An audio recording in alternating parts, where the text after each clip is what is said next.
Ich habe also einen Brief bekommen von einem Unternehmen, von dem ich zuvor noch nie gehört habe. Meine Daten wurden wohl also verkauft. Und zwar von einer Firma, die ich ebenfalls nicht kenne. Und um das Ganze noch ein bisschen kurioser zu machen, kennt hier jemand einen Herr Lukas? Nein? Naja, das ist mir passiert. Mein Name ist übrigens Cedric Mössner. Ihr könnt mich aber auch Morpheus nennen. Aber RRS GmbH muss wohl noch ein wenig üben mit Herr Lukas. Meine lieben Hexen und Hexors, das ist die bizarre und beunruhigende Welt des Datenhandels. Eine Welt, in der unsere persönlichen Informationen, richtig oder falsch, wie Ware behandelt und an den meistbietenden verkauft werden. Aber wie ist das eigentlich möglich und wer sind diese Data Broker? Und was können wir vor allem dagegen tun? In diesem Video werden wir in das Kaninchenloch des Datenhandels eintauchen. Ich werde euch heute meine persönliche Geschichte dazu erzählen und wir werden gemeinsam erforschen, wie wir unsere Daten schützen können. Und natürlich machen wir das nicht, weil ich ein hobbyloser Informatiker mit zu viel Zeit bin. Also ich meine, ich bin ein hobbyloser Informatiker mit zu viel Zeit, aber wir machen es nicht deswegen, zumindest nicht nur. Also auf geht's!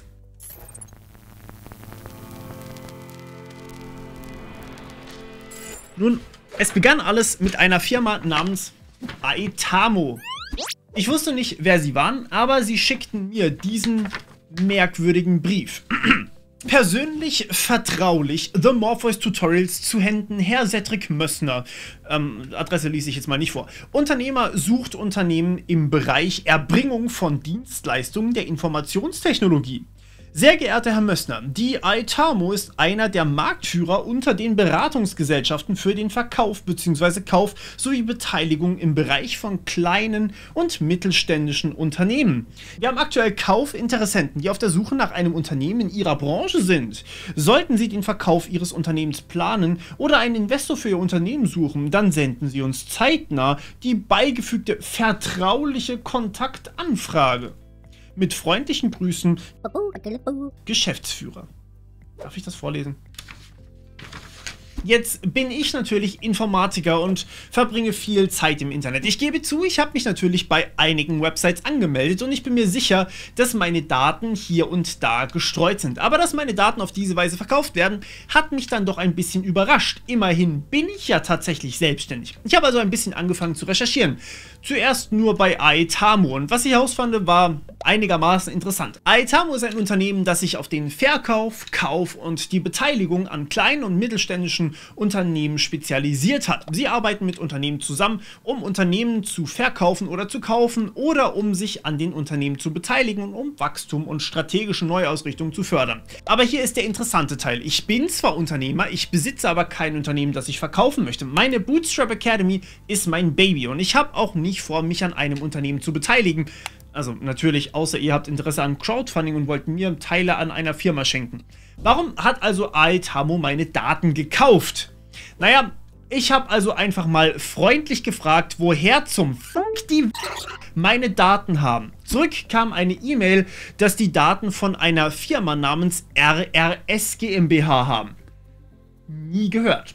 Das hat mich natürlich noch neugieriger gemacht. Wer ist also RRS GmbH? Was machen die und wie zum Teufel kamen die eigentlich an meine Daten? Und warum nennen sie mich eigentlich Herr Lukas? Fragen über Fragen. Und um ehrlich zu sein, hatte ich zu diesem Zeitpunkt nicht viele Antworten. Vor allem, warum Aitamo weiß, dass ich Mössner heiße, wenn RRS GmbH, wo sie die Daten herhaben, denkt, dass ich Herr Lukas bin. Naja, wenn es eine Sache gibt, die ich hasse, dann, dass ich im Dunkeln gelassen werde, wo meine Daten eigentlich hin sind. Wie ihr nicht wisst, ist RRS GmbH ein Unternehmen, das sich auf Marketing und Kommunikation spezialisiert hat. Das heißt, sie beschäftigen sich wahrscheinlich den ganzen Tag damit herauszufinden, wie sie Menschen dazu bringen können, Dinge zu kaufen, die sie wahrscheinlich nicht brauchen. Ihr kennt das Spiel. Natürlich habe ich auch hier wieder nachgefragt, woher meine Daten eigentlich kommen. Auskunftsverlangung nach Artikel 15 DSGVO, Aktenzeichen bla.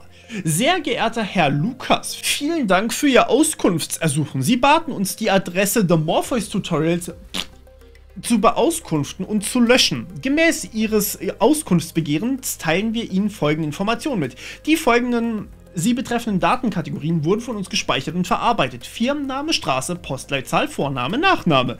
Eine Kopie des vollständigen Datensatzes finden Sie in der Anlage. Wir haben oben genannte Daten für die Selektion und Bereitstellung von Daten für werbetreibende Unternehmen zu Direktwerbezwecken verarbeitet. Die Daten wurden von der Firma Real-Time Lead Group BV aus Amsterdam, Niederlande, zu Werbezwecken bezogen. Die personenbezogenen Daten werden bei uns zu Werbezwecken für die Dauer von 6 Monaten gespeichert und anschließend gelöscht. Ein Profiling im Sinne der DSGVO Artikel 22 hat mit ihren Daten nicht stattgefunden. Wir haben die Daten nicht an Drittländer außerhalb des europäischen Wirtschaftsraums oder an internationale Organisationen übermittelt. Nett. Übrigens, in der Anlage stand auch mein richtiger Name dabei. Naja, interessant. Nein, also ich würde es eher tatsächlich als verstörend bezeichnen. Warum? Weil es offensichtlich ist, dass meine Daten ohne mein Wissen verkauft wurden. Ohne meine Zustimmung. Nochmal. Und das ist ein Problem. Nun, natürlich habe ich auch hier nachgefragt, also bei Real-Time Lead Group. Aber zum aktuellen Zeitpunkt werde ich so geghostet wie von der letzten Dame, die ihr auf Tinder kennengelernt habt. Was? Aber schauen wir uns das mal genauer an. Was ist Ihr Spiel? Wie kommen Sie eigentlich an unsere Daten? Und um das herauszufinden, habe ich beschlossen, Ihnen einen Besuch abzustatten. Natürlich nicht physisch, sondern digital. Ich bin Informatiker und kein Steuerung-F-Redakteur. Hier ist sie, die RRS GmbH, ein Unternehmen, das aussieht wie jedes andere. Aber hinter dieser Fassade verbirgt sich eine Maschinerie, die allein darauf ausgerichtet ist, Daten zu sammeln und zu verkaufen. Oder wie Facebook sagt, ganz normale Freitagnachmittag. Und damit kommen wir zu Teil 4, die düstere Welt der Datenbroker. Nachdem ich herausgefunden habe, dass RRS GmbH meine Daten gekauft hat, wurde ich neugierig. Wer sind eigentlich diese Data Broker, die meine Daten wie Ware behandeln und an den meistbietenden verkaufen? Und noch viel wichtiger, wie können sie das tun? Also ohne, dass das FBI vorbeischaut. Datenbroker sind Unternehmen, die sich darauf spezialisiert haben, unsere persönlichen Daten zu sammeln, zu bündeln und an Dritte zu verkaufen. Sie erstellen vermutete Benutzerprofile auf Basis der gesammelten Daten und verkaufen diese dann möglichst gewinnbringend.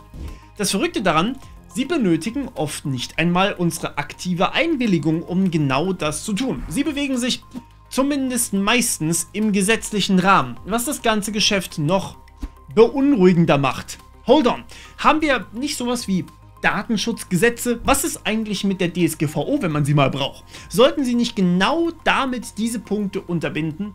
Das ist eine ausgezeichnete Frage, lieber Zuschauer. Eines der Hauptprinzipien der DSGVO ist nämlich die Einwilligung. Ein Unternehmen darf personenbezogene Daten zwar verarbeiten, aber nur dann, wenn die betroffene Person ihre Einwilligung dazu gegeben hat. Das klingt erstmal gut und richtig, oder? Ist aber genau das Gegenteil, was mir passiert ist. Dann sollte ja eigentlich alles also in Ordnung sein. Naja, hier kommt der zynische Teil. Die DSGVO hat ihre Schwachstellen und Data Broker sind auch nur wie Hacker des Gesetzes. Change my mind. Rechtsanwälte actually auch. Quote me on this. Erstens ist da das Problem der berechtigten Interessen. Das ist ungefähr so genau, wie wenn ich sage, ich bin Gamer, dann zocke ich jetzt Candy Crush oder bin ich Challenger in League? Naja, Challenger bin ich nicht, aber you know. Das ermöglicht es aber Unternehmen, Daten ohne ausdrückliche Einwilligung zu verarbeiten, wenn sie behaupten können, dass sie einfach ein berechtigtes Interesse daran haben. Ah, cool. Und naja, wer entscheidet jetzt, was ein berechtigtes Interesse ist? Naja, in erster Linie das Unternehmen selbst. Muss ich nachher mal im Rewe ausprobieren. Ich habe ein berechtigtes Interesse an diesen leckeren Windbeuteln da. Deswegen nehme ich mir die jetzt einfach und nehme sie mit und verarbeite sie in meinem Bauch.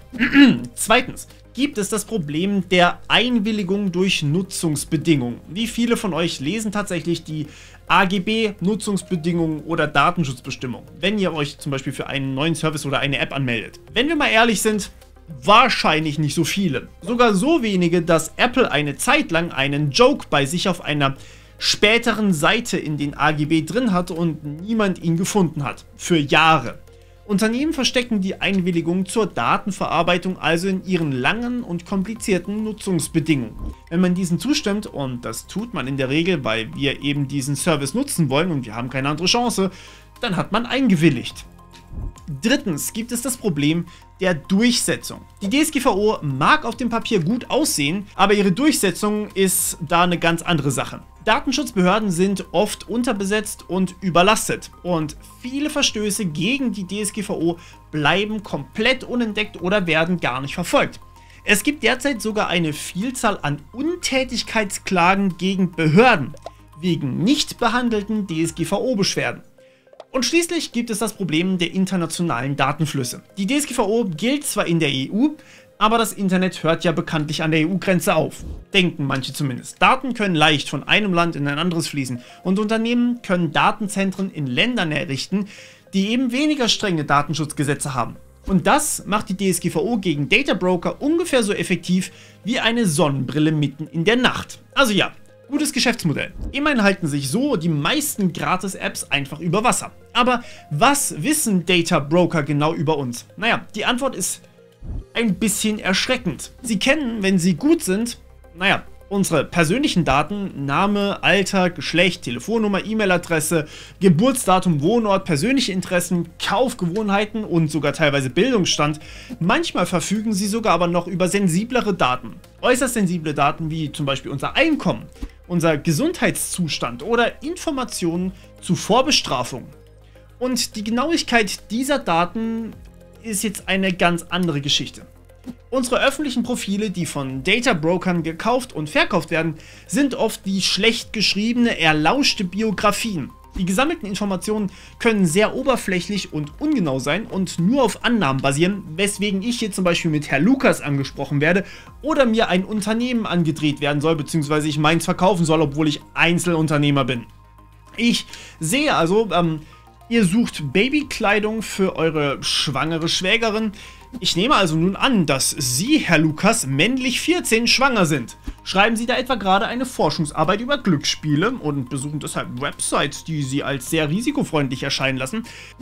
Darf ich Ihnen dann unser fast risikofreies neues Darlehen anbieten? Sie könnten damit vielleicht einen Millionengewinn im Lotto erreichen. Chance bei unter 0,00001%. Aber wenn die Data Broker ihre Informationen richtig einsortieren, wird es nicht weniger gruselig, denn auch politische Kaufinteressen sind keine Seltenheit mehr. Habt ihr euch zum Beispiel für eine Wahl registriert? Ich sehe, Sie sind also offensichtlich technikfremd und zurückgeblieben. Oh, eine Taco-Kundenkarte, wie wäre es mit etwas Billig-Fashion? Ihr versteht, wo ich hin will. Ich will nicht sagen, dass alle Data Broker grundsätzlich böse sind, aber die Art und Weise, wie sie arbeiten, macht es für uns als Einzelpersonen extrem schwierig, unsere Daten zu kontrollieren. Es ist eine dunkle, verwirrende Welt da draußen und allein, dass ich jetzt schon bei der dritten Firma bin und geghostet werde, zeigt eigentlich, wie gut die DSGVO wirklich funktioniert. Übrigens, das dritte ist keine deutsche Firma mehr, die ersten zwei waren das. Und ja, wir sollten uns alle bewusst sein, dass unsere Daten, richtig oder falsch, oft ohne unser Wissen gehandelt werden. Und das bringt mich zurück zu meiner eigenen Geschichte. Was hat das jetzt für Auswirkungen für mich? Jetzt, wo wir die dunkle Welt der Data Broker und die Schwächen der DSGVO ein bisschen besser kennen, lasst uns über die Auswirkungen sprechen. Für mich als Influencer und für euch als Zuschauer. Ich bin ein öffentlicher Mensch. Ich teile mein Wissen und meine Erfahrungen hier auf YouTube, um euch zu informieren und auch zu unterhalten. Aber es gibt Grenzen. Grenzen, die durch meine Privatsphäre definiert sind. Und diese Grenzen wurden durch den Verkauf meiner Daten überschritten. Stellt euch vor, ihr seid in meiner Situation. Eure Adresse und eure privaten Suchanfragen, Hobbys, Interessen sind bei mindestens 3 Unternehmen offenbar bekannt und ihr habt keine Ahnung, wie viele andere Unternehmen sie noch haben. Ich habe ja wie gesagt immer noch keine Antwort von Real-Time Lead Group BV. Und das Schlimmste daran, ihr könnt nichts dagegen tun. Ihr könnt nicht kontrollieren, wer eure Daten hat und was sie damit machen. Ihr könnt auch keine Löschanforderungen stellen, weil die wird einfach nicht bearbeitet. Ihr seid also quasi machtlos. Und das ist nicht nur für mich ein Problem, es ist auch ein Problem für euch. Denn wenn meine Daten in den falschen Händen landen, könnten auch andere Daten ja gefährdet sein. Wie? Lasst mich das kurz erklären. Wenn ein Hacker Zugang zu meinen Daten hat, dann kann er natürlich versuchen, meine Accounts zu übernehmen. Also, er könnte zum Beispiel versuchen, meine E-Mails zu hacken, indem er mir sehr, sehr gutes Phishing schreibt. Er könnte versuchen, meine Social Media Accounts zu übernehmen oder sogar meinen YouTube-Kanal zu hacken. Phishing ist, wie wir schon in einigen anderen Videos geklärt haben, immer nur so gut wie der es schreibt. Und die Informationen, die derjenige über euch hat, sind da sehr ausschlaggebend. Woher weiß ich zum Beispiel, dass es wirklich Aitamo war, die mich da angeschrieben haben und kein Scammer? Mit ChatGPT ist Phishing schreiben und eine personalisierte Werbemail schreiben eigentlich dasselbe geworden. Ich mag vielleicht sensibilisiert sein, aber das kann man eben nicht von jedem behaupten. Und wie gesagt, manche Data Broker verkaufen auch Gesundheitsdaten. Nicht jede Diagnose, jedes private Problem muss öffentlich sein. Denn dann gibt es wieder Menschen, die dich unsensibel drauf ansprechen oder dir damit schaden wollen. Das muss einfach nicht sein und nicht jeder kommt halt mit sowas klar. Aber es gibt noch eine weitere Gefahr, die oft übersehen wird. Die Gefahr der Manipulation. Data Broker verkaufen nicht nur Daten, sie verkaufen Profile. Sie verkaufen Annahmen über uns, unsere Vorlieben und Abneigungen, unsere politischen Ansichten, unsere Kaufgewohnheiten und diese Profile können verwendet werden, um uns zu manipulieren, um uns dazu zu bringen, bestimmte Dinge zu kaufen, bestimmte Ansichten zu haben oder bestimmte Handlungen auszuführen. Und das ist vielleicht die größte Gefahr von allen, denn wenn wir nicht wissen, wer unsere Daten hat und was sie damit machen, dann können wir auch nicht wissen, wer uns manipuliert und warum. Es muss nicht mal ein Hacker die schlimmste Gefahr sein. Manchmal ist es auch einfach ein rechtlich tolerierter Käufer. Ja, wieso wir uns dann in der EU mit einem scheinbaren Heilmittel namens DSGVO abgeben, das ist eine gute Frage, die du da stellst. Lass es mich so formulieren. Die DSGVO ist häufig eine großartige Ausrede, warum diese oder jene technische Neuerung in Behörden zum Beispiel unmöglich ist. Aber sie ist teilweise so effektiv wie Bodenangriffe gegen Flug-Pokémon. Aber keine Sorge, ich habe euch heute immerhin ein bisschen Hilfe mitgebracht. Das Effektivste wäre grundsätzlich keine Daten zu sammeln oder effektivere Vorschriften dagegen zu haben. Das wird aber beides schwierig bis unmöglich, zumindest für uns einfach so. Und das ist ein bisschen unbefriedigend. Deswegen, der Sponsor des heutigen Videos ist Incogni. Incogni stellt in unserem Namen Löschanforderungen bei bekannten Data Brokern. Dazu fragen Sie in eurem Namen dort an, wobei fragen ist das falsche Wort, Sie fordern in eurem Namen euer Recht nach DSGVO ein, dass in meinem Fall 60 Data Broker alle Daten, die sie über mich gespeichert haben, löschen müssen. Teilweise bin ich nicht in deren System gewesen, teilweise haben sie nochmal speziell nachgefragt, ob das auch wirklich in Ordnung geht, dass meine Daten gelöscht werden im Namen von Incogni. Gehört habe ich aber bislang von keiner dieser 60 Firmen. Aber allein 60 Firmen anzuschreiben, ihnen mit einem Anwalt zu drohen und was in meinem Fall wirklich passiert ist, sogar der niederländischen Datenschutzbehörde eine Beschwerde gegen eine Firma einzureichen, weil sie eben dieser Löschaufforderung nicht nachgekommen sind, das finde ich ziemlich cool. Das macht ein bisschen Pressure auf die Firmen. Das Problem ist natürlich, dass ständig neue Data Broker aus dem Boden sprießen, weswegen der Dienst von Incogni ein Abo ist. Muss man natürlich schauen, ob das Sinn macht, dauerhaft zu halten, aber zumindest für mich ist das wirklich gut und sinnvoll. Und dank unserem Sponsoring bekommen auch tatsächlich die ersten 100 Leute mit dem Code Morpheus 60% Rabatt. Je weniger Firmen meine Daten haben, desto weniger Hacker oder Käufer können eigentlich meine Daten auch klaufen. Ich werde euch also auf dem Laufenden halten, ob da noch mehr bei rauskommt. Aber ja, meine lieben Hexers und Hexen, die DSGVO schützt uns nicht wirklich und trotzdem wird sie immer als Ausrede verwendet, warum Dinge nicht möglich sind. Aber dass das teilweise großer Quatsch ist, haben wir ja auch schon besprochen. Und es gibt eigentlich immer datenschutzfreundliche Alternativen, die man machen könnte. Aber ich freue mich drauf, euch weitere Beispiele zu zeigen, wo ich sowas debunken kann. Und deswegen bis zum nächsten Mal im Cyberspace.